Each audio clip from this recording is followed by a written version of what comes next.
Moving on to that monster Jonathan Van Ness. Monster. Page 6 wrote Fear Eye on the on the top of the website. You know, every once in a while, something like that gets me. You know, Fear Eye. Well, it's just like, so this big Rolling Stone expose was posted today about Queer Eye, and the headlines that have been being picked up are that Jonathan Van Ness has rage issues that have caused people on the set of Queer Eye to experience fear. There's a real emotion of fear around them when they get angry. A source who worked with the Netflix star told the publication, it's almost like a cartoon where it oozes out of them. It's intense and scary. Oh. The insider claimed Van Ness, 36, would have a screaming match at least once a week, noting they were a yeller. Other sources use words like monster, nightmare, and demeaning to describe Van Ness. A rep for Jonathan could not be reached.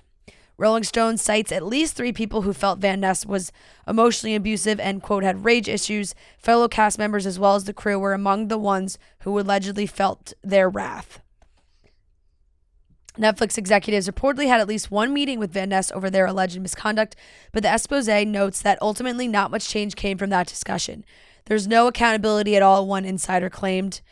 Sources also told Rolling Stone that Van Ness's alleged behavior trickled down to other cast members. When he comes on set, everything changes if he's in a bad mood. A source explained working with him is very difficult in any capacity. Another source added, how is it not obvious to everybody that none of these people are friends? None of them. They don't hang out socially. They live very different lives. Tension among members of the Fab Five, which includes Karma Brown, Tan France, Bobby Burke, and Anthony Porowski. I'm probably saying that wrong. Yeah, maybe. May not be shocking to fans of their hit show, though. Earlier this year, Bobby confirmed he had been feuding with France behind the scenes. And, you know, obviously we know now Bobby has decided to leave the show. And which we could have spoiled. Yeah. I mean, it was happening like in the moment. Yeah. We found out the night before. Right. Wasn't like, yeah. We didn't quite have enough time to squeal. Just a couple hours prior. Yeah. But God, Jonathan Van Ness. Not the label you want to get. Because I'll say this. There has got to be a ton of people in Hollywood, in the business, whatever, that lash out and have these moments. If it gets to a point where there's a Rolling Stone article about you acting like a monster, you have to like really be a monster. That's a bad look. You got to be real bad. That's a real bad look, especially because Jonathan has such a, I don't even know how to describe it. They just seem to have this amazing personality and friendly and kind and accepting, and Jonathan just loses their shit clearly.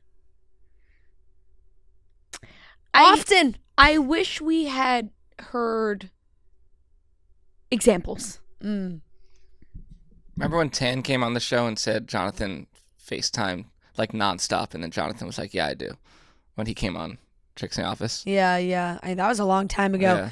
Dynamics change, though. You know, they've been doing Queer Eye for a long time, the 5 of them together. Now, of course, Bobby's left. They're bringing in somebody new, and they probably have to mix it up because there's gonna be some power dynamics and some push and pull and who's getting along, who's not getting along. 5 people is tough. 5's a lot to like get along with 4 other people all the time on a TV show.